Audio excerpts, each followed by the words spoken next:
મિત્રો બધા લાઈવ થઈ ગયા હશે અને આજે આપણે ચેપ્ટર 1 સાયન્સનો બીજો લેક્ચર લઈએ છીએ।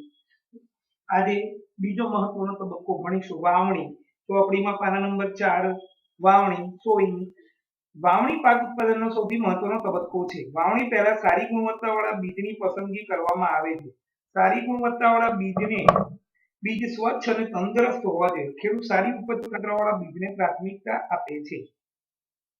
એક દિવસ મેં મારી મમ્મીને ચણાના કેટલાક દાણાને વાસણમાં રાખીને તેમાં કેટલું પાણી ઉમેરતા જોયું। થોડી મિનિટ પછી કેટલાક બીજ પાણી પર તરવા લાગ્યા। મને આશ્ચર્ય થયું કે કેટલાક બીજ પાણી પર કેમ તરવા લાગ્યા। એક બીજ પ્રવૃત્તિ, એક બીકર લઈને તેને પાણીથી અડધું ભરી દો, તેમાં એક મુઠ્ઠી ભરીને ઘઉંના દાણા નાખો, બરાબર હલાવો, કેટલાક સમય સુધી રાહ જુઓ। શું કેટલાક બીજ પાણી પર તરવા લાગ્યા? જે બીજ પાણીમાં તળિયે બેસી જાય છે તે હલકા હોય છે કે ભારે, ક્ષતિગ્રસ્ત બીજ પોલા થઈ જાય છે અને તેને કારણે હલકા થાય છે એટલે તે પાણી પર તરવા લાગે છે। સારા બીજ એટલે કે સ્વસ્થ બીજને ક્ષતિગ્રસ્ત બીજથી અલગ કરવાની આ એક સારી રીત છે। મિત્રો, વાવણી ગઈકાલે આપણે જે ભણ્યા હતા એ જમીનનું ખેડાણ કરવું, જમીનની ભૂમિ તૈયાર કરવી એની વાત કરી હતી। આજે આપણે નવો તબક્કો વાવણી એટલે કે બીજ રોપવાના છે। ખેડૂત કેવા બીજને પ્રાથમિકતા આપે? સ્વસ્થ બીજ, સારી ગુણવત્તાવાળા બીજ જેમાંથી પાક સરળતાથી સારો ઉગી નીકળે, ઓછા સમયમાં ઉગી નીકળે એવા બીજને પ્રાથમિકતા આપે છે। તો હવે એ ખેડૂત એવા બીજ પસંદ કેવી રીતે કરે? તો એના માટે એક સાદી સામાન્ય પદ્ધતિ છે। જે બીજ છે, જે ઘઉં છે કે ચણા છે, જે પાક ઉગાડવો છે એના બીજને પાણીમાં પલાળી રાખવાનું થોડા વખત। જે એમાં ઘણા બધા બીજ ઉપર તરતા આવશે અને ઘણા બધા નીચે બેસી જશે। જે બીજ હલકી ગુણવત્તાવાળા છે એ બીજ પોલા થઈ ગયા હોય એને કારણે હલકા હોય અને એને કારણે ક્ષતિવાળા બીજ, ખામીવાળા બીજ હલકા હોવાને કારણે એ ઉપર તરતા હશે।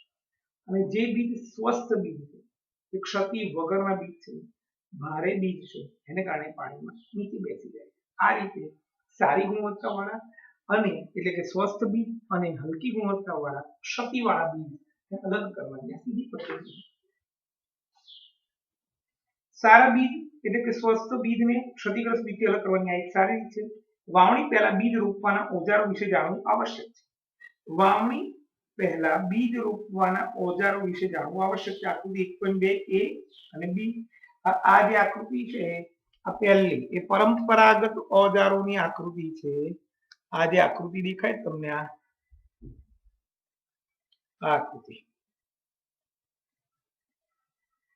પરંપરાગત ઓજારની રીત છે। એમાં જે આ એ આપણું બીજ રોપવાનું સાધન છે અને આ છે એ અત્યારે હાલના સમયમાં આધુનિક રીતમાં આ વપરાય છે, વાવણીઓ છે આ। ચલો મિત્રો, આ પરંપરાગત રીતમાં એટલે કે પરંપરાગત નો મતલબ શું કે આપણા દાદા, એમના દાદા વર્ષોથી આ રીતથી બીજ રોપતા હતા। આ રીતથી એ આપણે વાંચીએ છીએ હવે એ ગળણી આકારનું ઓજાર પરંપરાગત રીતે બીજ રોપવામાં આવે છે। પરંપરાગત રીતે બીજની વાવણી કરવા માટે વાપરવામાં આવતું ઓજાર ગળણી આકારનું હોય છે। બીજને ગળણીની અંદર નાખવાથી તે ધારદાર અણીવાળા છેડાયુક્ત 2-3 પાઇપમાંથી પસાર થાય છે। આ છેડાઓ માટીમાં ખૂંપીને ત્યાં બીજનું સ્થાપન કરે છે। આ જે છે મિત્રો આ ગળણી છે।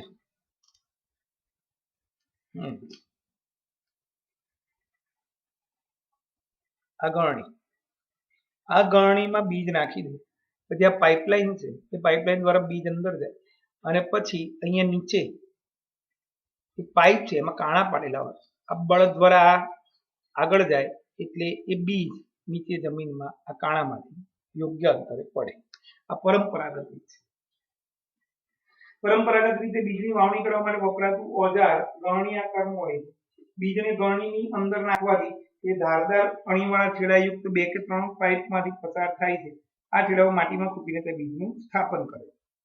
વાવણીઓ, સીડ ડ્રીલ। આજના જમાનામાં ટ્રેક્ટર દ્વારા સંચાલિત વાવણીઓ, સીડ ડ્રીલ, સીડ એટલે બીજ, ડ્રીલ એટલે રોપણી કરવી, ઉપયોગ થાય છે।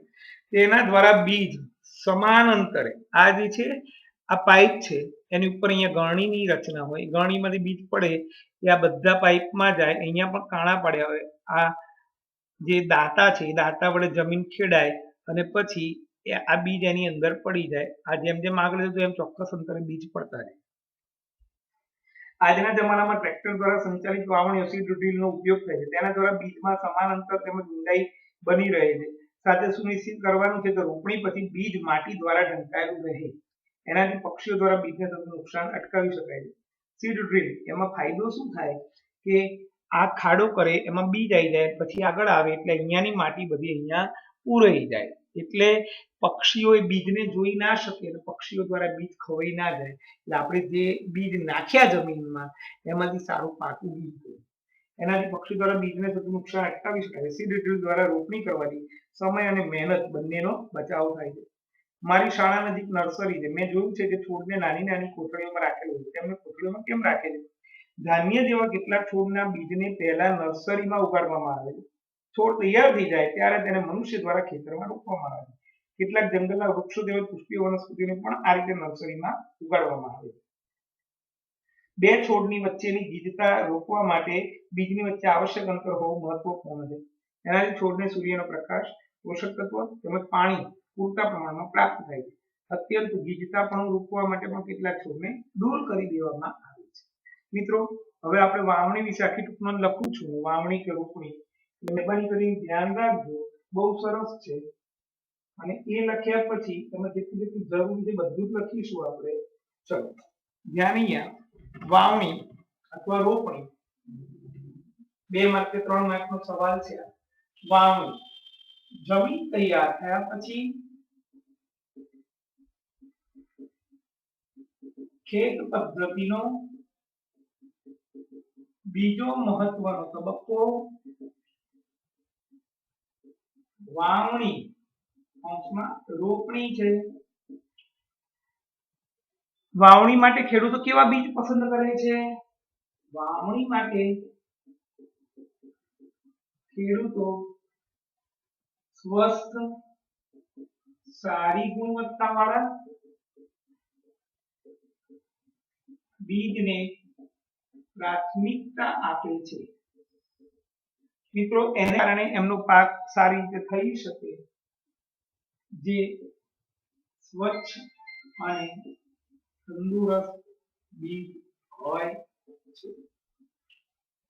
ખેડૂત સારી ઉપજ મેળવવા માટે આવા બીજને પ્રાથમિકતા આપે છે. પરંપરાગત રીતે બીજની વાવણી કરવાનું સાધન. હવે પરંપરાગત રીતે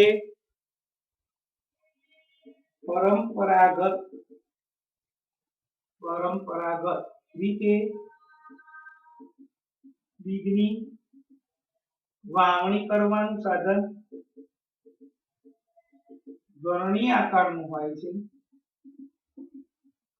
જેમાં તેને ઓરણી પણ કહેવાય છે. આપણે નથી લખ્યું, તેને ઓરણી પણ કહેવાય છે.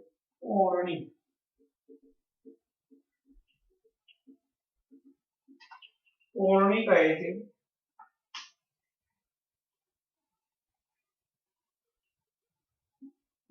આ ઓરણીમાં બીજને નાખવાથી ધીમે ધીમે બીજ નીચે આવે. તે ધારદાર ફણીવાળા છેડાયુક્ત 2 કે 3 પાઇપમાંથી પસાર થાય છે અને આ ધારદાર છેડા વડે જમીનમાં બીજનું સ્થાપન થાય છે. આધુનિક સમયમાં ટ્રેક્ટરની મદદથી વાવણિયા સીડ ડ્રીલ વાવણિયા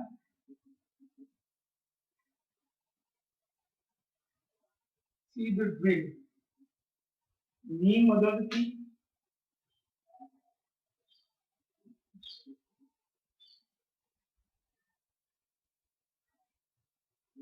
નો ઉપયોગ કરી બીજ ની રોપણી કરવામાં આવે છે. વાવણિયામાં આ વાવણિયાની મદદથી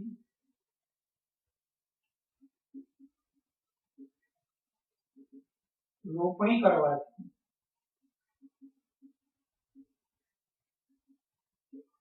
સમય અને મહેનત બંનેનો બચાવ થાય છે તથા બીજ યોગ્ય અંતરે અને જમીનમાં યોગ્ય ઊંડાઈએ રોપણી થાય છે એટલે એનું અંતર પણ યોગ્ય હોય, સમાન હોય અને ઊંડાઈ પણ સરખી હોય તથા પક્ષીઓને બીજની પક્ષીઓથી રક્ષણ આપી શકાય. વાવણી કરતી વખતે બીજો વચ્ચે યોગ્ય અંતર રાખવું જરૂરી છે જેથી બીજમાંથી વૃદ્ધિ પામતા દરેક છોડને યોગ્ય સૂર્યપ્રકાશ, પાણી, પોષક તત્વો વગેરે જરૂરી ઘટકો મળી રહે. મિત્રો, અત્યંત ગીચતા પણ દૂર કરવા કેટલાક છોડ દૂર પણ કરવામાં આવે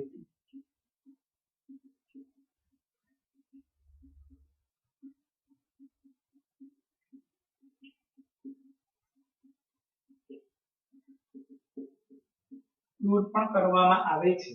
હવે અહીંયા આપણે નર્સરી વાળું લખીશું જોડે.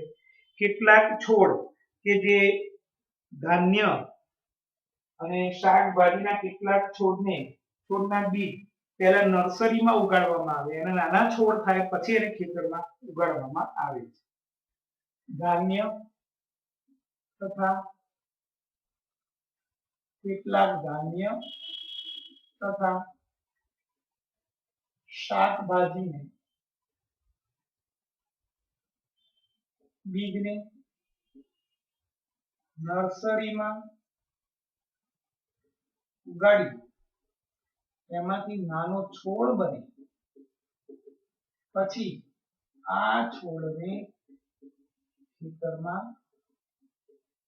રોપવામાં આવે છે. પરિણામે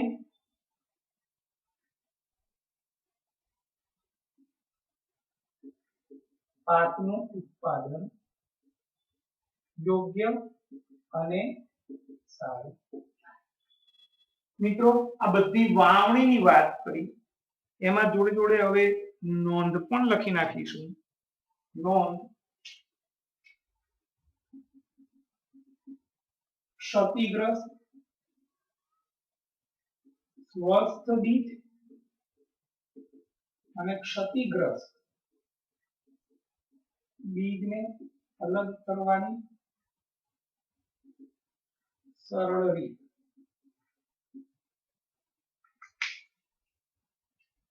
ઘઉં કે ચણાના બીજને એક બીકરમાં પાણી ભરેલ બીકરમાં નાખવામાં આવે છે. થોડા સમય પછી આ ઘઉં કે ચણાના જે ક્ષતિગ્રસ્ત એટલે ખામીવાળા બીજ હશે તે પોલા હોવાથી હલકા હોય છે, જે પાણી પર તરવા લાગે અને જે સ્વસ્થ બીજ હોય છે એ ભારે હોવાથી પાણીમાં તળિયે બેસી જાય. આ રીતે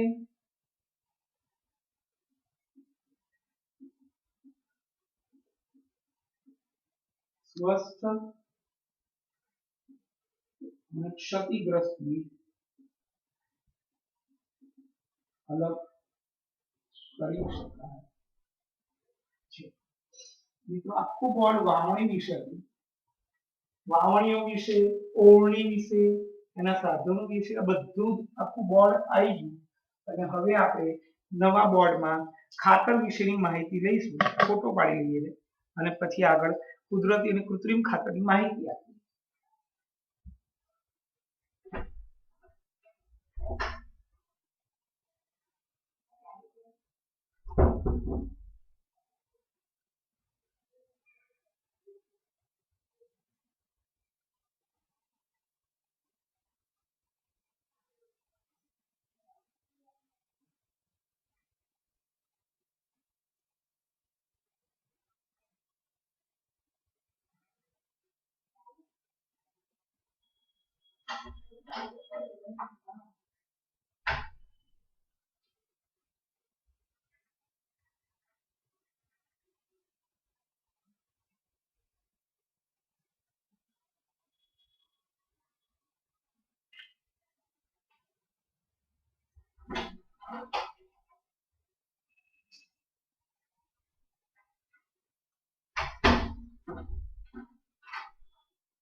મિત્રો હવે ખાતર વિશે માહિતી આપીએ આપણે.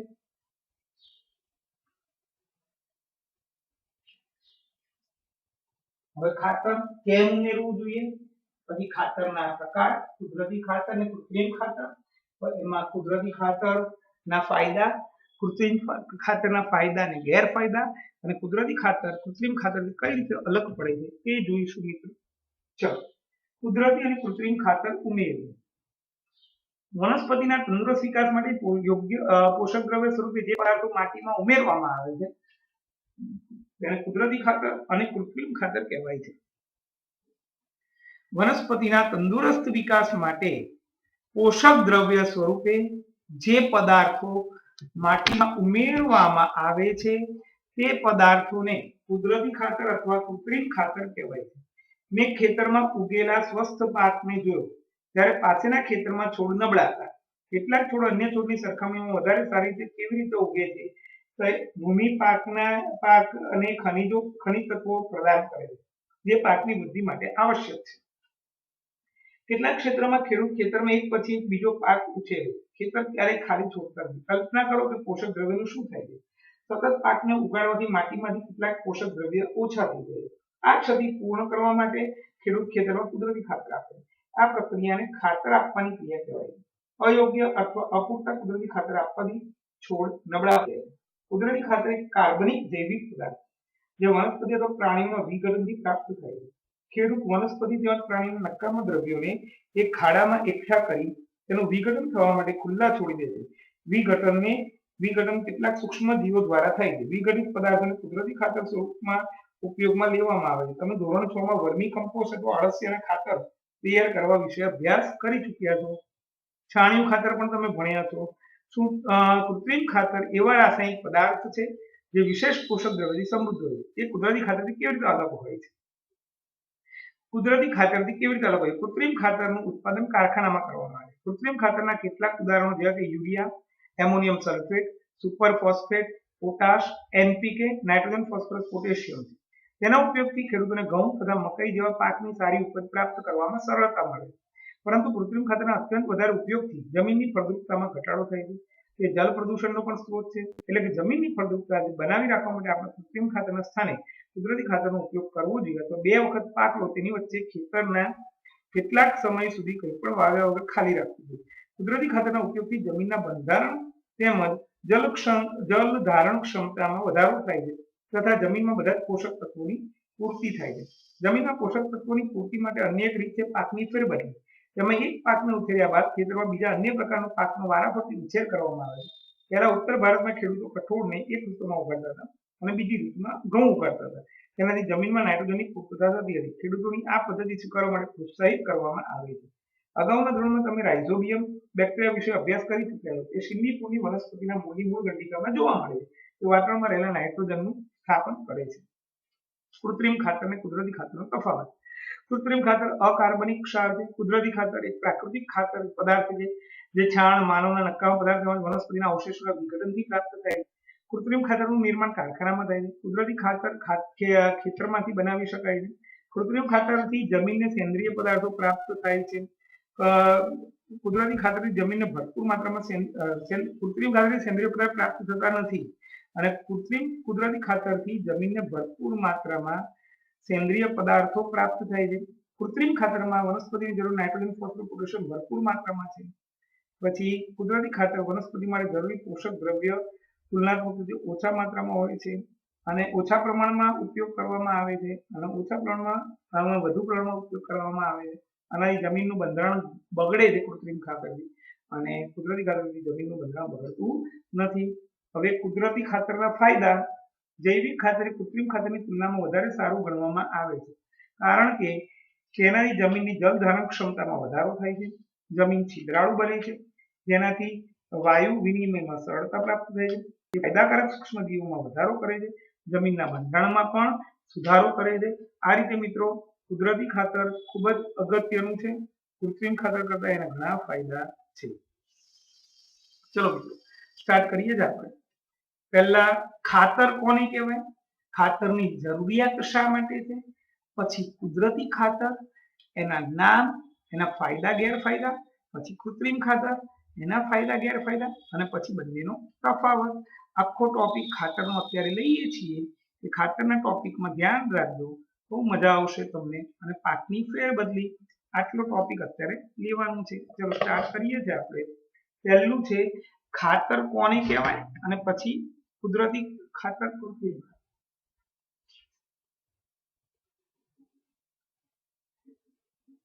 ખાતર. પહેલા એની વ્યાખ્યા લઈશું, પછી એની ખાતર ઉમેરવાની જરૂરિયાત, પછી કુદરતી ખાતર અને પછી કૃત્રિમ ખાતર. ખાતર કોને કહેવાય? ભૂમિમાં માટી સાથે પાકને જરૂરી પોષક તત્વો પૂર્ણ કરવામાં આવે છે અથવા ઉમેરવામાં આવે છે. વ્યાખ્યા.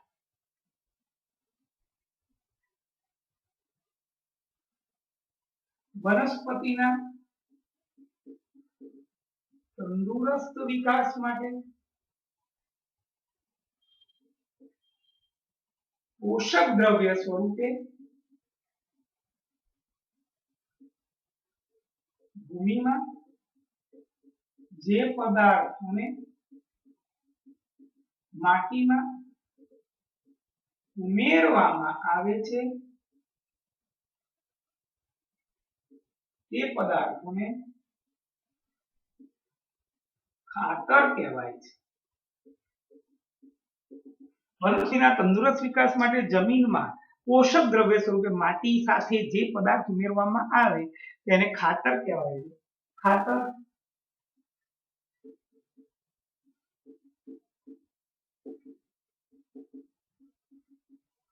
એમ બંને પ્રકારના ખાતર ઉમેરાય છે. તો ખાતર ઉમેરવાની જરૂરિયાત શા માટે? શા માટે ખાતર ઉમેરવું પડે? તો લખીશું આપણે મિત્રો કે જમીનમાંથી વનસ્પતિને યોગ્ય જરૂરી પોષક તત્વો પ્રાપ્ત થાય. એકવાર પાક લીધા પછી જમીનમાંથી આ પોષક તત્વો ની ઉણપ સર્જાય. પરિણામે જ્યારે બીજી વાર પાક લેવામાં આવે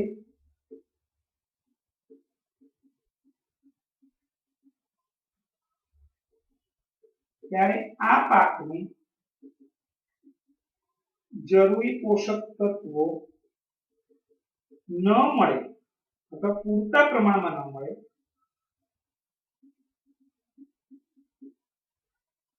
તો પાકનો યોગ્ય વિકાસ થતો નથી. આથી જમીનમાં વનસ્પતિ કૌંસમાં પાકને જરૂરી પોષક તત્વોની પૂર્તિ કરવા માટે ખાતર સ્વરૂપે પોષક તત્વો જમીનમાં ઉમેરવામાં આવે છે. ચલો મિત્રો, હવે આપણે કુદરતી ખાતરની માહિતી લઈશું. કુદરતી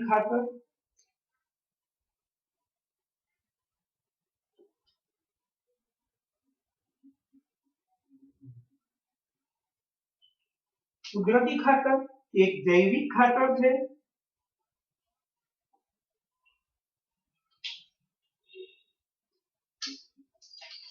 કુદરતી ખાતર એક કાર્બનિક જૈવિક ખાતર છે.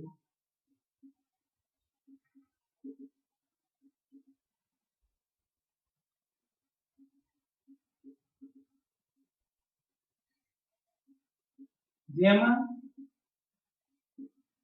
કાર્બનિક સંયોજનો સેન્દ્રિય ઘટકો પૂરતા પ્રમાણમાં હોય છે.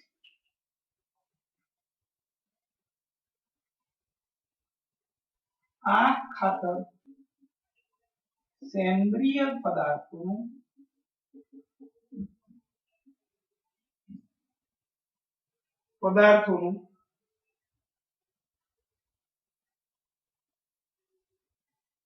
વિઘટન સૂક્ષ્મજીવો દ્વારા વિઘટન થવાથી તૈયાર થાય છે.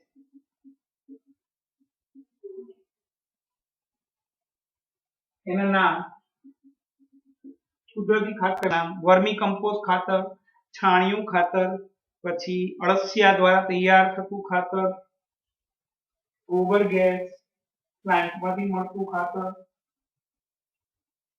છાણિયું ખાતર, વર્મી કમ્પોસ્ટ ખાતર, અળસિયા દ્વારા તૈયાર થતું ખાતર,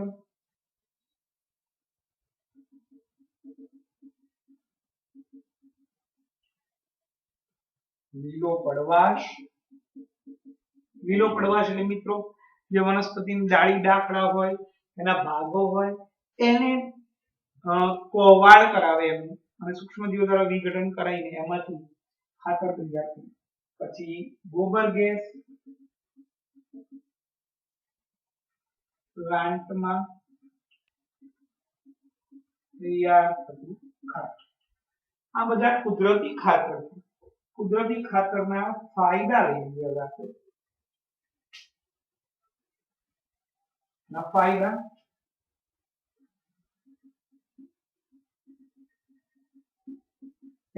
એક તો એ જમીનને નુકસાન કરતું નથી.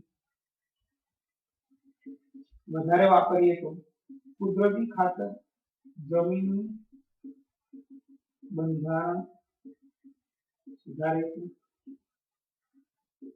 જમીનની ભેજ ધારણ ક્ષમતા વધારે છે. જમીનને ઊંચી બનાવે છે એટલે વાયુઓની આપ-લે પણ સરળતાથી થાય છે. પાકને બધા પોષક તત્વો પૂર્ણ પાડે છે.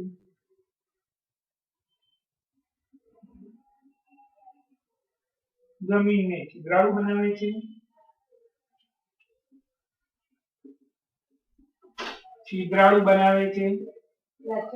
જેને લીધે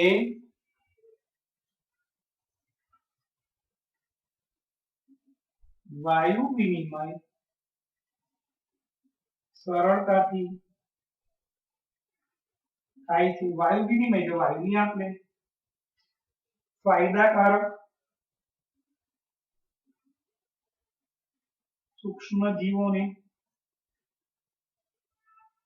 संख्या વધારે એને કારણે જમીનમાં સૂક્ષ્મ જીવોની સંખ્યા વધે છે જે જમીન માટે હિતાવહ ફાયદાકારક છે. છઠ્ઠું, આ ખાતર આ કુદરતી ખાતર અસર લાંબા સમય સુધી રહે છે.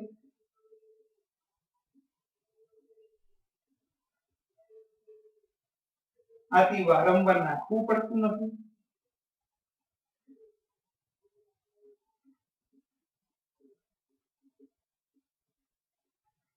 આ ખાતર પાણીમાં અદ્રાવ્ય છે. પરિણામે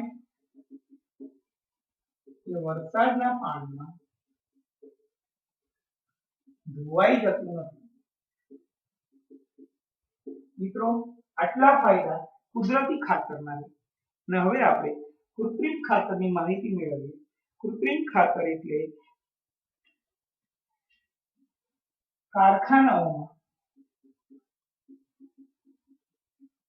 કારખાનાઓમાં તૈયાર કરવામાં આવતા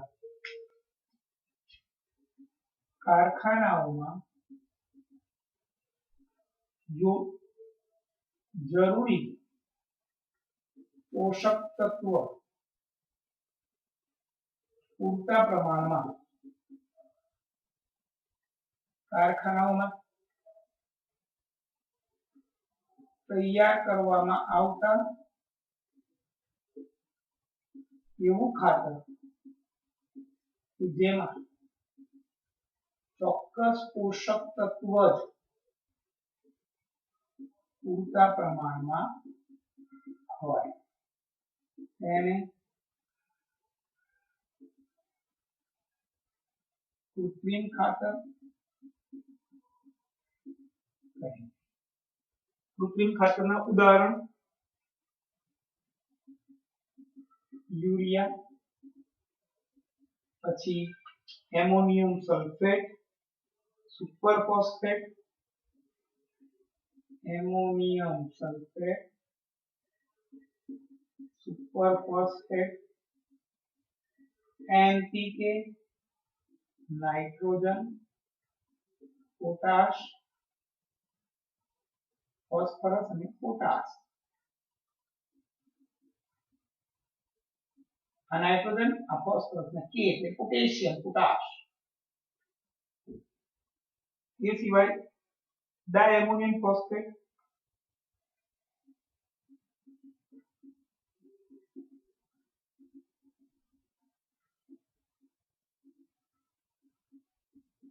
એકલું પોટાશ.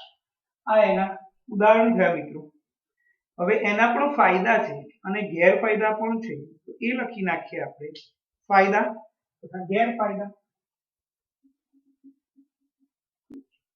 ફાયદા, કૃત્રિમ ખાતરના ફાયદા.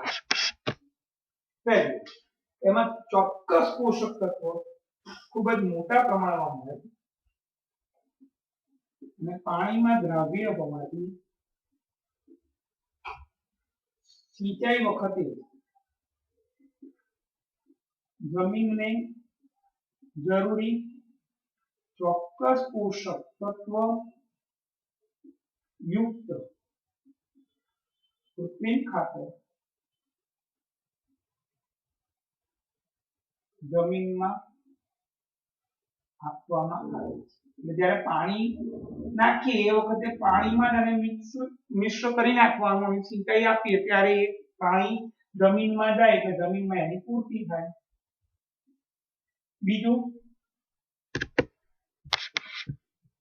બીજું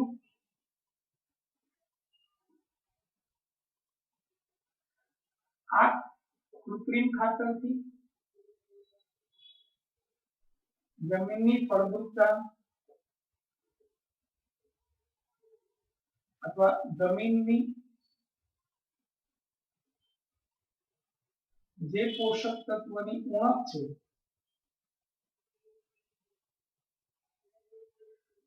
તે પૂર્તિ ઝડપથી થાય.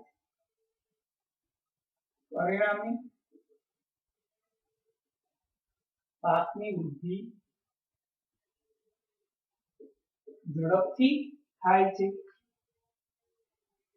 ત્રીજું, જમીનમાં જે પોષક તત્વોની ઉણપ હોય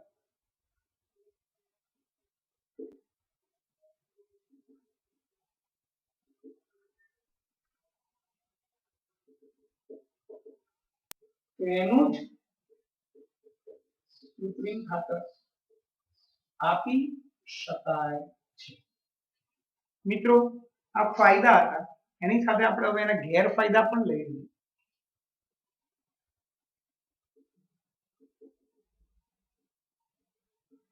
ગેરફાયદા, પહેલું, જમીનનું બંધારણ બગાડે છે।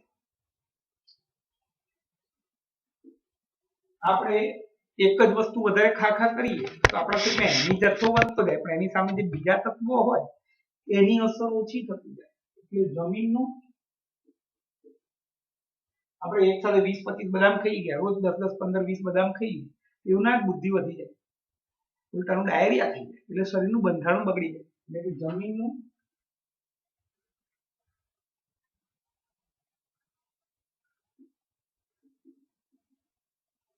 બંધારણ બગાડે। જળ પ્રદૂષણ કરે, જળ પ્રદૂષણ થાય છે એનાથી જળ ધારણ ક્ષમતામાં ઘટાડો થાય છે।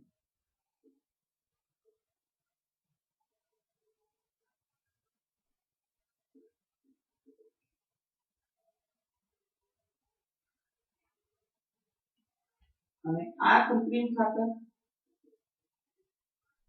દરેક વર્ષે પાક લેતી વખતે આપવું પડે છે, જે મોંઘું હોય છે। મિત્રો, કૃત્રિમ ખાતરના ગેરફાયદા પણ થયા, અને સાથે તમારે તફાવત ચોપડીમાંથી પણ લખી નાખવાનું। કુદરતી ખાતર, કૃત્રિમ ખાતરનો તફાવત જાતે લખવો, ચોપડી પાના નંબર 7, અને એક સવાલ પણ જાતે લખી નાખવાનો, પાકની ફેરબદલી શા માટે કરવી જોઈએ, એટલે કે પાક શા માટે બદલવો જોઈએ। મિત્રો, આ બે જવાબ જાતે લખવાના છે, આ ગાઈડમાંથી લખવાનું, અને ચોપડીમાંથી, આ ગાઈડમાં લખશો તો ચાલશે તફાવત। આ બંને આના પછી જાતે લખવાના, પાકની ફેરબદલી શા માટે કરવી જોઈએ। આપણે એમ જવાબ બોલી દઉં છું, આપણે એકનો એક પાક વારંવાર જમીનમાં લેતા રહીએ તો એને કારણે જમીનમાં એ ચોક્કસ પોષક તત્વની ઉણપ સર્જાય છે। પરિણામે અત્યારે આપણે ઘઉંનો પાક લીધો, જમીનમાં નાઇટ્રોજન બહુ સરસ છે, ઘઉં બહુ સરસ છે, આપણે ખુશ થઈ ગયા, ઘઉં વેચી નાખ્યા, પૈસા કમાઈ લીધા, હજી આપણે ફરી જેવું ચલો ફરી ઘઉં ઉગાડીએ, તો આપણે ઘઉં ઉગાડ્યા જોયું તો પહેલા જેવો પાક ના થયો। કેમ ના થયો? કારણ કે જ્યારે આપણે પહેલી વાર ઘઉંનો પાક લીધો ત્યારે જમીનમાં નાઇટ્રોજનનું પ્રમાણ પૂરતા પ્રમાણમાં હતું, એટલે એ પાકને, ઘઉંના પાકને જરૂરી નાઇટ્રોજન પૂરતા પ્રમાણમાં મળી રહ્યો, પરિણામે પાક સરસ છે। પણ ફરી વાર જ્યારે મેં ઘઉંનો પાક ઉગાડ્યો ત્યારે જમીનમાં નાઇટ્રોજન પૂરતા પ્રમાણમાં ન હતું, એટલે એ નવા ઘઉંના પાકને જરૂરી નાઇટ્રોજન પૂરતા પ્રમાણમાં મળી રહ્યો નહીં, એને કારણે બીજી વાર જે ઘઉંનો પાક લીધો એ યોગ્ય ન થયો મિત્રો। હવે આપણને એમ થાય કે પછી આ ખાતર ઉમેરી દો, કૃત્રિમ ખાતર, હા ઉમેરી દઈએ, પણ એનું નુકસાન ઘણા છે, એને કારણે આપણી જમીનનું બંધારણ બગડતું જાય છે। એટલે મિત્રો, આપણે શું કરવું જોઈએ? આપણે પહેલી વાર ઘઉંનો પાક ઉગાડ્યો, ઘઉંનો પાક ઉગી જાય, સરસ થાય, એ પછી ચણા, કઠોળનો પાક ઉગાડવાનો। કેમ? કારણ કે કઠોળની મૂળની મૂળ ગંડિકામાં રાઇઝોબિયમ નામના બેક્ટેરિયા હોય, શીંડી એટલે કઠોળ વર્ગ, કઠોળ વર્ગની ચણા, વાલ, વટાણા, તુવેર, મગ, મઠ વગેરે જે કઠોળ છે, એ કઠોળના મૂળની મૂળ ગંડિકામાં રાઇઝોબિયમ નામના બેક્ટેરિયા હોય, એ બેક્ટેરિયા મૂળમાંથી આમ શ્વાસ લે એટલે વાતાવરણમાંથી નાઇટ્રોજન જમીનમાં આવે, નાઇટ્રોજનનું સ્થાપન થાય જમીનમાં, એટલે નાઇટ્રોજનનું પ્રમાણ વધે, એટલે મિત્રો પહેલી વાર ઘઉંનો પાક લીધો, નાઇટ્રોજન વાપરી ગયો. હવે મેં કઠોળનો પાક લીધો, કઠોળને નાઇટ્રોજનની જરૂર નથી. ઉલટાના કઠોળના મૂળની મૂળ ગંડિકામાં જે રાઇઝોબિયમ બેક્ટેરિયા છે એ તો વાતાવરણમાંથી નાઇટ્રોજન લઈને જમીનમાં સ્થાપિત કરે છે એના સંયોજનમાં, અને એને કારણે જમીનમાં નાઇટ્રોજનના સંયોજનનું પ્રમાણ વધે છે. એને પરિણામે નાઇટ્રોજનનો જથ્થો વધતો જાય છે. નાઇટ્રોજનનો જથ્થો વધતો જતો હોવાને કારણે મિત્રો એ નાઇટ્રોજનનું જમીનમાં પૂરતા પ્રમાણમાં સ્થાપન થઈ ગયું, અને હવે એ કઠોળનો પાક લઈ લો, પછી જ્યારે ફરીથી ઘઉંનો પાક ઉગાડવો ત્યારે એ ઘઉંને પૂરતા પ્રમાણમાં નાઇટ્રોજન મળી રહે છે. એટલે પહેલી વાર ઘઉંનો પાક લીધો એ પણ સરસ થાય, પછી કઠોળ ચણાનો પાક લીધો એ પણ સરસ થયો, પછી ઘઉંનો પાક લીધો એ પણ સરસ થાય. આ રીતે પાકની વારંવાર ફેરબદલી કરવાથી આપણને સારા પાક યોગ્ય રીતે પ્રાપ્ત થઈ શકે છે. તે આર્થિક રીતે ખૂબ જ ફાયદાકારક છે. મિત્રો, નવા લેક્ચરમાં હવે સિંચાઈ વિશે ભણીશું. આવજો.